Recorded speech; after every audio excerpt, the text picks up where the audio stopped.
Purihin ang Diyos. Ika-25 Kabanata. Panginoon, kayo ang aking Diyos. Pupurihin kita at pararangalan, dahil kahanga-hanga ang iyong mga gawa. Tinupad mo ang iyong mga plano noong unang panahon.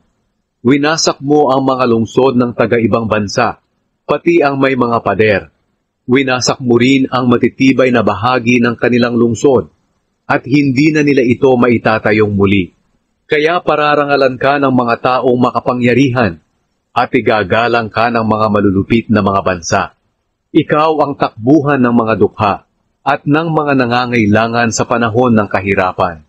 Ikaw ang kanlungan sa panahon ng bagyo at tag-init. Sapagkat ang paglusob ng mga malulupit na tao ay parang bagyo na humahampas sa pader, at parang init sa disyerto. Pero pinatahimik mo ang sigawan ng mga dayuhan. Pinatigil mo ang awitan ng malulupit na mga tao, na parang init na nawala dahil natakpan ng ulap. Dito sa bundok ng Zion, ang Panginoong makapangyarihan ay maghahanda ng isang piging para sa lahat.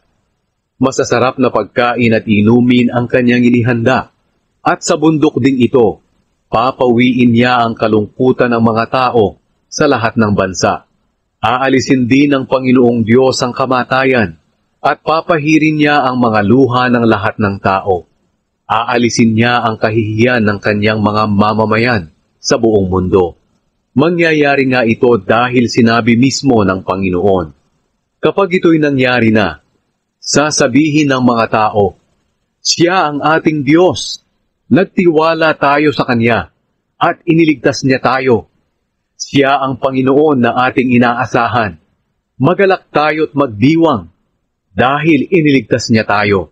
Talagang tutulungan ng Panginoon ang bundok ng Zion, pero parurusahan niya ang Moab. Tatapakan niya ito na parang dayami sa tapunan ng dumi.